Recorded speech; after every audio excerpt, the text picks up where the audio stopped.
प्यारे बच्चों, आपका स्वागत है अंकुर सब क्लासेस में।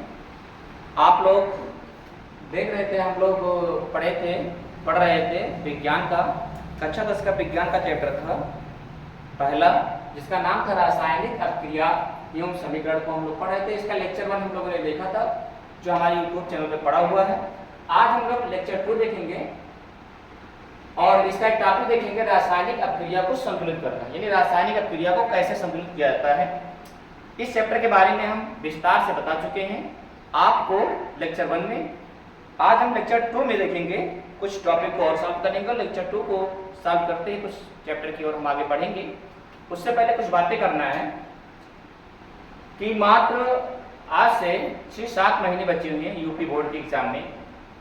हम लोग को एक तैयारी बनाना है, प्रैक्टिस करना है कि एक लक्ष्य लेकर चलना है कि हमें 92, 93, 95, 96, और अगर हमारा लक्ष्य तगड़ा होगा, अगर हम लोग की सोच टॉपर बनने की होगी, तो हम लोग कुछ बेटर कर सकते हैं। उसके लिए अभी से हमें जी तोड़ मेहनत करना पड़ेगा। आप लोग यूट्यूब पर देखते तो हो, मेरा देखते हो, ऐसा नहीं कि नहीं देखते हो, अच्छा खासा देखते हो, लेकिन आप लोग सब्सक्राइब करने के साथ साथ लाइक नहीं करते हो। तो बेटा लाइक भी कर दिया करो। लाइक करने से क्या होता है, कुछ हम लोग मोटिवेट होते हैं और आप लोग के लिए जी तोड़ मेहनत करते हैं। आज देखो कितनी गर्मी है, बहुत ज्यादा गर्मी। उस गर्मी में हम ये देखो वीडियो शूट कर रहे हैं। तो आज हम देखेंगे रासायनिक अभिक्रिया को संतुलित करना। एक एक टॉपिक को अच्छे से बेहतर से समझते हुए चलेंगे हम लोग। अब रासायनिक अभिक्रिया को संतुलित कैसे किया जाता है, ये काम करता है द्रव्यमान संरक्षण के नियम पर काम करता है। द्रव्यमान संरक्षण का नियम क्या होता है? सबसे पहले क्या लिखेंगे हम लोग, रासायनिक अभिक्रिया द्रव्यमान संरक्षण के नियम का पालन करता है। रासायनिक जो अभिक्रिया होता है वो किस नियम का पालन करता है? द्रव्यमान संरक्षण के नियम का पालन करता है। हम जो चीज पढ़ाएंगे उसको हम नोट करवाएंगे। बहुत लोग पहले से शूट की लिखे रहते हैं, लेकिन हम लोग ऐसा नहीं कर रहे हैं। हम लोग जो पढ़ाएंगे उसको हम लोग नोट कराएंगे। वीडियो मेरा लंबा हो सकता है, लेकिन आपको एक ही चीज समझ में आएगा। क्या करता है, इसके नीचे लिखेंगे हम लोग कि रासायनिक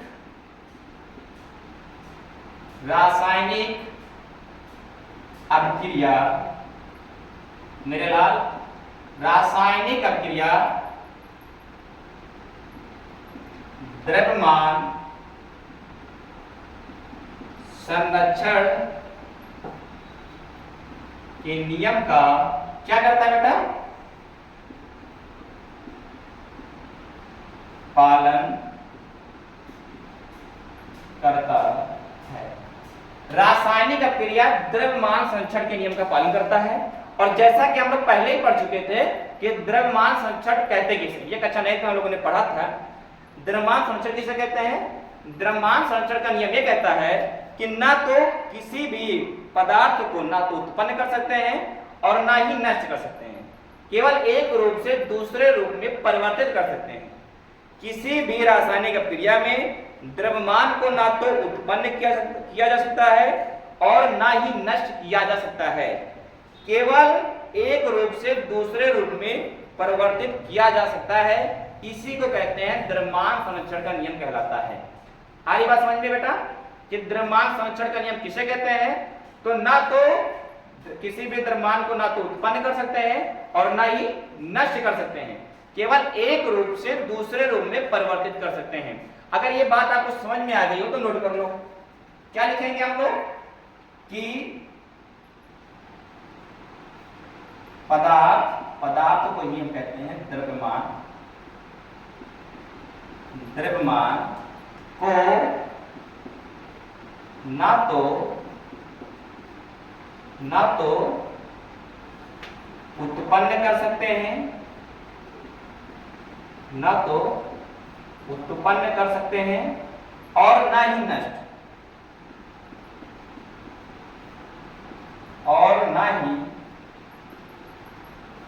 नष्ट किया जा सकता है। क्या कर सकते हैं? केवल, इसके आगे आप नोट कर लेंगे, क्या कर सकते हैं? केवल एक रूप से दूसरे रूप में परिवर्तित कर सकते हैं। इसी को कहते हैं रासायनिक अपक्रिया। अब रासायनिक अपक्रिया किसके ऊपर काम कर रहा है बेटा? रासायनिक अपक्रिया काम कर रहा है द्रव्यमान संरक्षण के नियम का पालन करता है। ये किसका पालन करता है? द्रव्यमान संरक्षण के नियम का पालन करता है।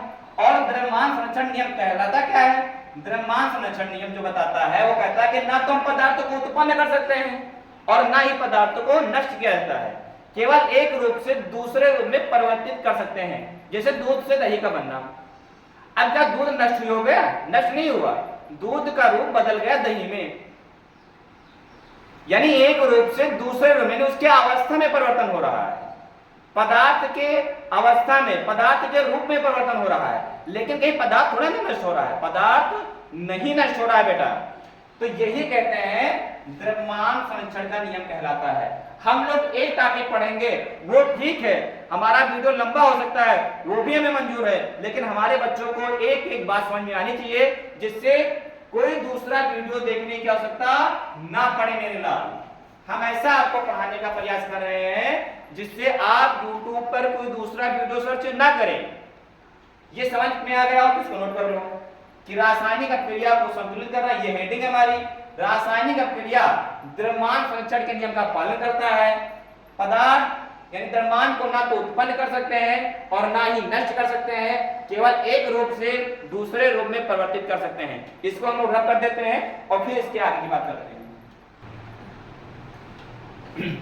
अब उसके आगे क्या लिखना था बेटा कि रासायनिक अपक्रिया इतना हो गया था, हम लोगों ने समझ लिया कि द्रव्यमान संरक्षण का नियम जो बताता था कि ना तो पदार्थ को उत्पन्न कर सकते हैं और ना ही पदार्थ को नष्ट कर सकते हैं, केवल एक रूप से दूसरे रूप में कन्वर्ट कर सकते हैं। अब आगे हमें क्या करना है कि रासायनिक अपक्रिया के पहले अभिकारक एवं उसके पश्चात उत्पाद प्रत्येक तत्व के परमाणु की संख्या क्या होनी चाहिए बेटा? समान होनी चाहिए। किसमें?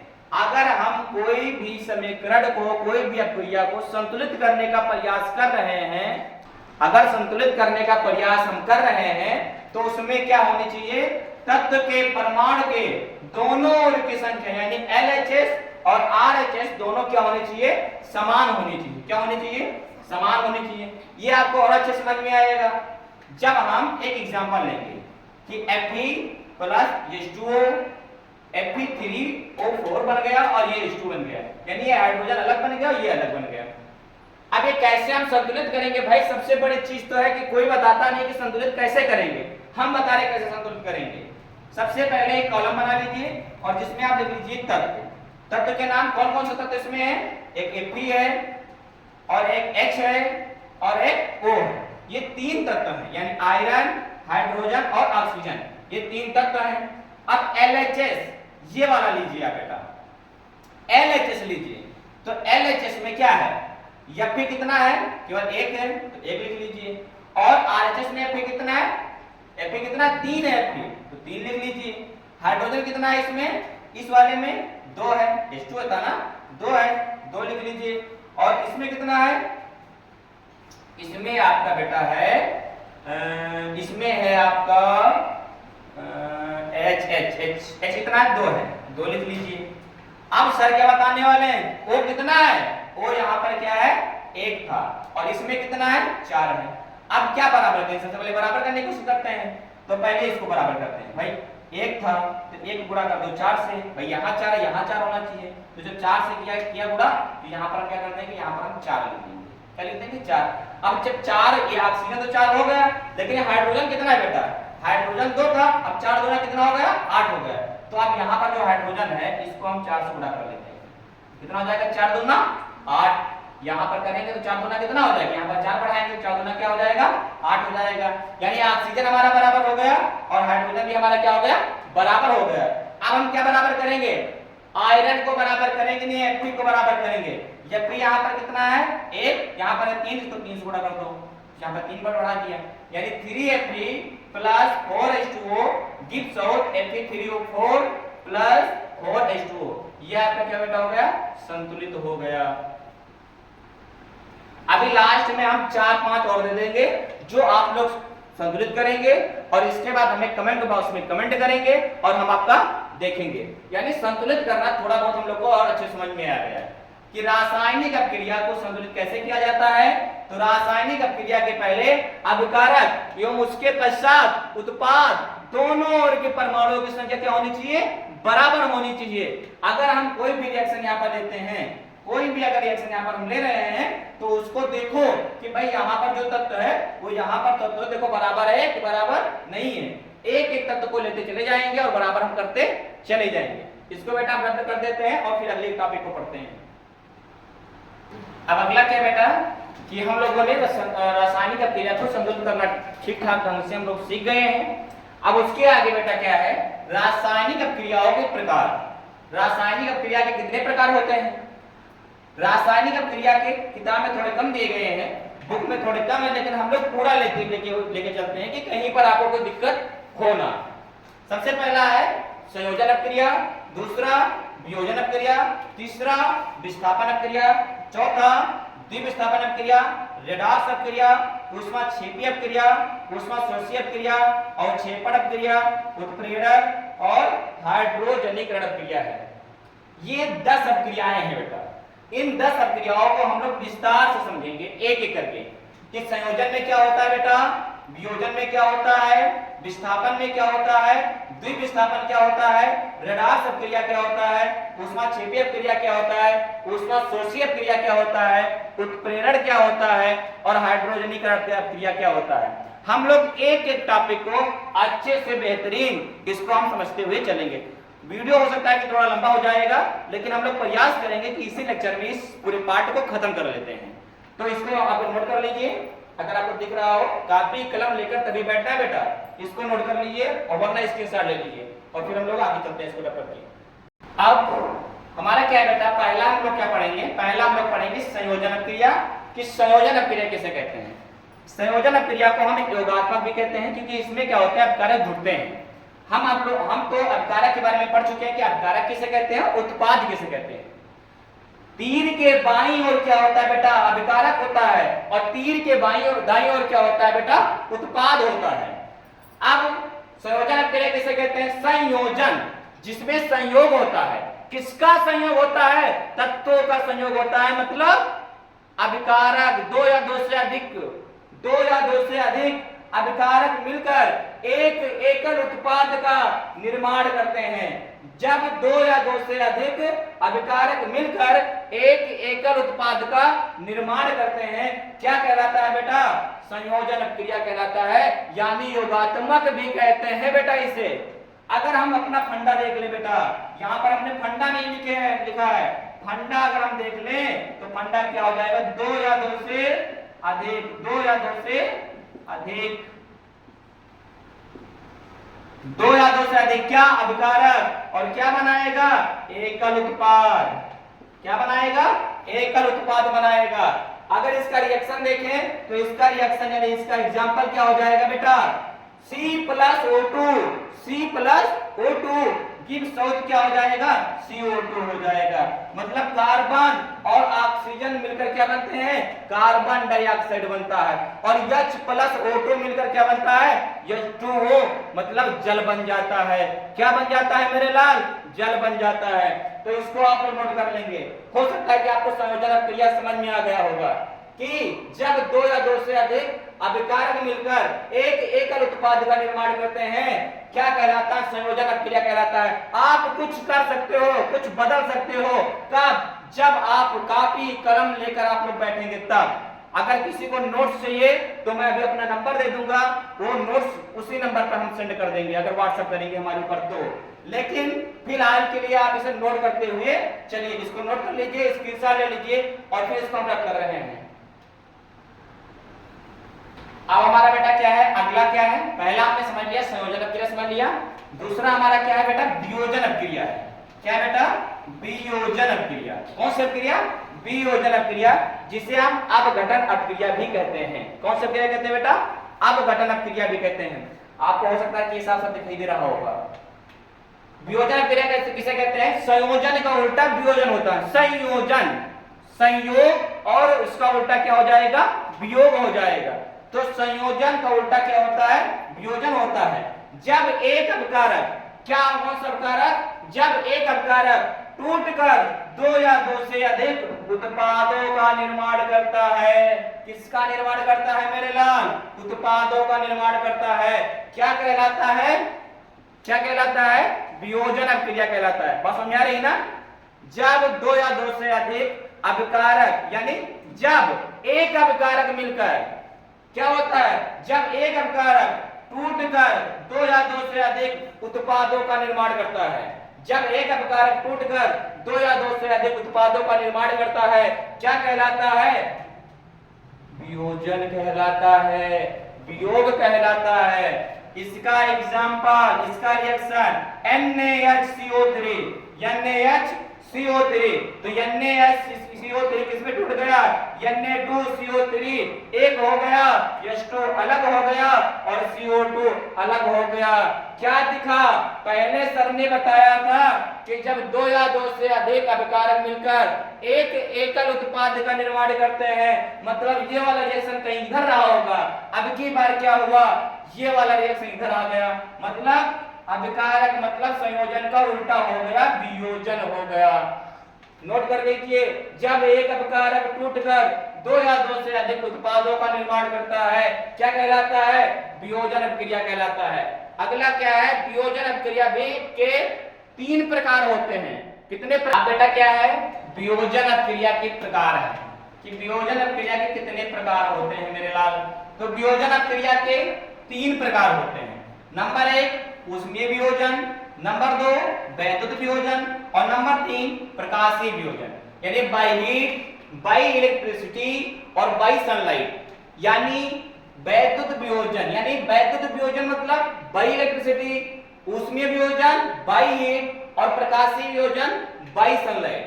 वियोजन अभिक्रिया, वियोजन अभिक्रिया मतलब क्या मैंने बताया था? जब एक अभिकारक टूटकर दो या दो से अधिक उत्पादों का निर्माण करते हैं। दो या दो से अधिक, 3 हो सकते हैं, 4 हो सकते हैं, लेकिन एक नहीं होगा। तो अब इसी अभिक्रिया को मतलब इसी वियोजन कितने प्रकार से तोड़ सकता है? वियोजन कितने प्रकार से हो सकते हैं? वियोजन 3 प्रकार से हो सकते हैं।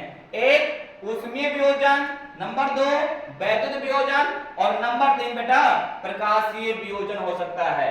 बात समझ में आ रही है? तो यस बोलते रहना, कमेंट बिल्कुल करते रहो, कमेंट नहीं रुकना चाहिए। कमेंट रुक गया ये समझ लीजिए कि पढ़ाई रुक गई। कमेंट और लाइक बिल्कुल धड़ाधड़ होनी चाहिए। तो ऊष्मीय वियोजन, वैद्युत वियोजन और प्रकाशीय वियोजन, इसी को तुरंत हम कर रहे हैं और हम लिख रहे हैं अगला ऊष्मीय वियोजन। ऊष्मीय वियोजन किसे कहते हैं?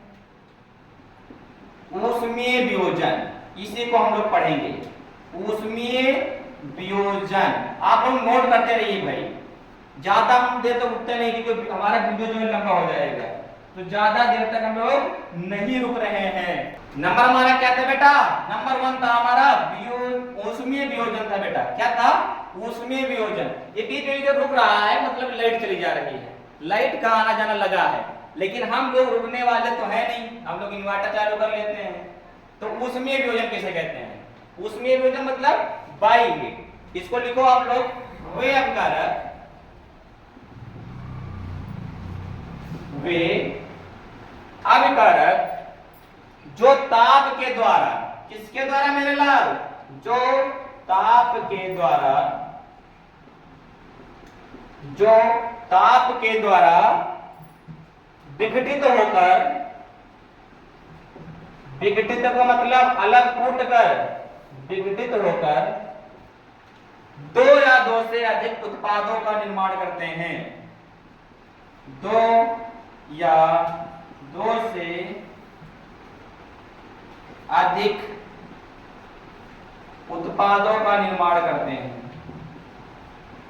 उत्पादों का निर्माण करते हैं। वे अभिकारक जो ताप के द्वारा विघटित होकर दो या दो से अधिक उत्पादों का निर्माण करते हैं। किसका निर्माण करते हैं? दो या दो से अधिक उत्पादों का। किसका मेरे लाल? उत्पादों का निर्माण करते हैं। किसके द्वारा हो रहा है निर्माण? ऊष्मीय वियोजन के द्वारा हो रहा है। इसका एग्जांपल अगर हम ले लें तो NH3 यानी अमोनिया, NH3 गिब्स सौर एक अभिकारक है और किसमें टूटेगा, दो या दो से अधिक उत्पादों में, N2 प्लस H2। अब N2 भी गैस है और H2 ये दोनों के दोनों गैस हैं, लिख लेते हैं। ये किसके द्वारा हो रहा है बेटा, ये बेटा किसके द्वारा हो रहा है, ऊष्मा के द्वारा हो रहा है। अच्छा एक चीज बताओ आप तुम लोग करो, ये बताओ ये संतुलित है क्या संतुलित है, बताइए, बोलो बोलो बोलो, ये संतुलित है क्या संतुलित है। यहाँ पर n कितना है, अकेला है, यहाँ पर n कितना है, 2 है, तो हम क्या करेंगे, यहाँ पर फटाक से 2 लगाओ, देरी ना करो। अब NH3 मतलब 4 यानी H3 है तो 3 दूना 6 और यहाँ पर क्या है, 2 तो है, तो क्या कर देंगे भैया, 3 कर देंगे, 3 दूना 6 और 2 तिया 6, 2 n और 2 n संतुलित हो गया ना। हम लोग संतुलित भी करते चलेंगे। किसके द्वारा हुआ बेटा, ऊष्मा के द्वारा हुआ। किसके द्वारा हुआ, ऊष्मा के द्वारा हुआ। क्या बता रहा है, वे अभिकारक जो ताप के द्वारा विघटित होकर 2 या 2 से अधिक उत्पादों का निर्माण करते हैं, क्या कहलाता है, ऊष्मीय वियोजन कहलाता है। किसका प्रकार था ये, वियोजन अपक्रिया का प्रकार था। तुरंत नोट कर लो और फिर हम नेक्स्ट पढ़ते हैं, नेक्स्ट पढ़ेंगे हम लोग वैद्युत वियोजन। क्या पढ़ेंगे, वैद्युत वियोजन। अब बेटा अगला है वैद्युत वियोजन यानी बाई इलेक्ट्रिसिटी। बाई इलेक्ट्रिसिटी है, ये क्या है बेटा, वैद्युत वियोजन है। कौन सा वियोजन है, वैद्युत वियोजन। अब इसका परिभाषा क्या हो जाएगा, इसका परिभाषा तो आप लोग बना सकते हो, मतलब वे अभिकारक लिख लेंगे हम, वे अभिकारक, क्या अभिकारक क्या होगा, जो क्या विद्युत धारा प्रवाह से, किसके प्रवाह से, विद्युत धारा प्रवाह से विघटित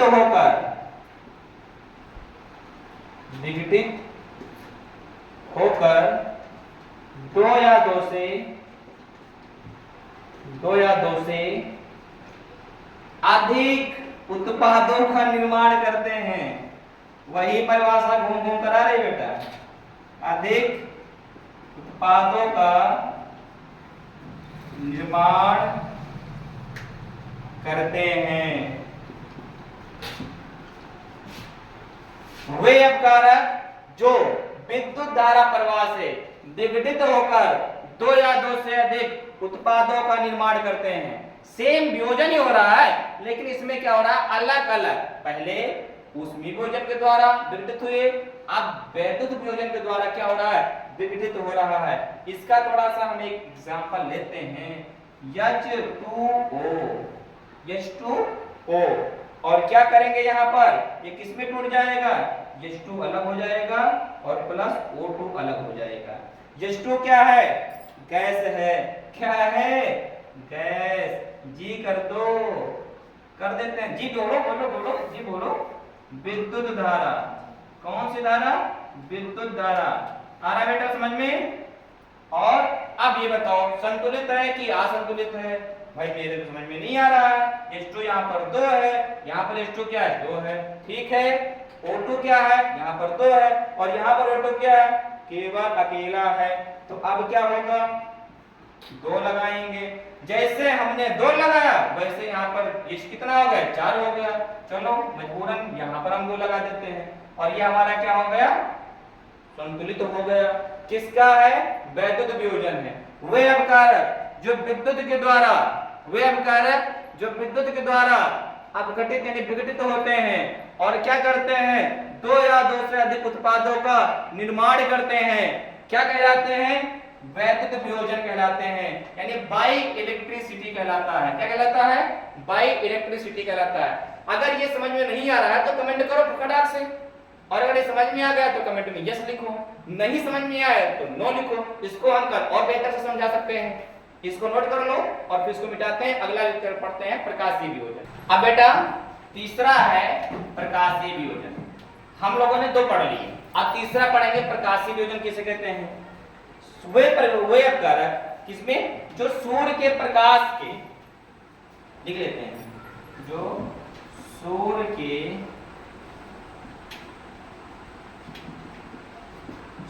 के प्रकाश के उपस्थित में हम जो है नोट भी करवाते चले, उपस्थित में जो सूर्य के प्रकाश में उपस्थित में होने वाला वियोजन क्या मेरे लाल, वियोजन क्या कहलाता है, प्रकाशीय वियोजन कहलाता है। अब प्रकाशीय वियोजन किसके उपस्थिति में हो रहा है, प्रकाशीय वियोजन कहलाता है। वे वह पीरियड जो सूर्य के प्रकाश की उपस्थिति में होने वाला वियोजन क्या कहलाता है, प्रकाशीय वियोजन कहलाता है। किसके उपस्थिति में हो रहा है मेरे लाल, सूर्य के प्रकाश की उपस्थिति में हो रहा है। रख हौसला व मंजर भी आएगा, प्यासे के पास समुंदर भी आएगा। जब आपके अंदर हौसला बुलंद होगा सारे दरवाजे ऑटोमेटिक खुल जाएंगे, क्योंकि हमें अपने मम्मी पापा का सपना क्या करना है, साकार करना है। तो बिल्कुल लगे रहिए, बिल्कुल जुटे रहिए इस समय, क्योंकि आपके पास समय बहुत ही कम है। वह जो सूर्य के प्रकाश की उपस्थिति में होने वाला या उपस्थिति में होने वाला वियोजन क्या कहलाता है, प्रकाशीय वियोजन कहलाता है। सर इसका खटाखट इसका रिएक्शन तो देते चलिए, AgCl क्या हो जाएगा, Ag अलग हो जाएगा और Cl अलग हो जाएगा। Ag क्या है, सॉलिड है और Cl क्या है, गैस है। ये तो खट उड़ रहा है। किसके उपस्थिति में हो रहा है, सूर्य के प्रकाश की उपस्थिति में। किसके उपस्थिति में, सूर्य के प्रकाश की उपस्थिति में। अब हमें फटाक से बताओ कि ये जो समीकरण है, ये जो अभिक्रिया हुई है, ये संतुलित है कि नहीं संतुलित है। अब बेटा इस समीकरण से इस संतुलित को, इस अभिक्रिया को हम संतुलित करने वाले नहीं हैं, क्योंकि आप इसको करेंगे और कमेंट में बताएंगे, फिर इसको हम कल बताएंगे। वीडियो हमारा थोड़ा लंबा हो रहा है, तो वीडियो को यहाँ पर हम क्या कर रहे हैं, स्टॉप कर रहे हैं। और ये लेक्चर हमारा 2 हो गया। अब बाकी के यानी बाकी जो हमारा जो शेष रह गया है उसको हम प्रयास करेंगे लेक्चर 3 में पूरा पाठ आपका कंप्लीट कर देते हैं। धन्यवाद बेटा। और आप लोग चैनल को सब्सक्राइब कर लीजिए, बेल आइकन को दबा दीजिए, जिससे हमारे आने वाली अनेक जो वीडियो हैं उनका नोटिफिकेशन आप तक पहुंचता रहे। और आप लोग खटाखट देखिए और खटाखट लाइक भी करते रहिए और हमसे बिल्कुल जुड़े रहिए, कोई दिक्कत नहीं। और इसके बाद नेक्स्ट हमारा आने वाला है मैथ का वीडियो। जो मैथ का जो वीडियो बनेगा, गणित का वीडियो बनेगा कक्षा 10 का, वो हम बनाएंगे विद्या प्रकाशन से बनाएंगे और उसमें प्लस एनसीईआरटी को सॉल्व करते हुए चलेंगे, जिसमें आपके पढ़ाई में रुकावट कोई होने वाली बात है, ये नहीं है, रुकावट नहीं होने देंगे। धन्यवाद बेटा।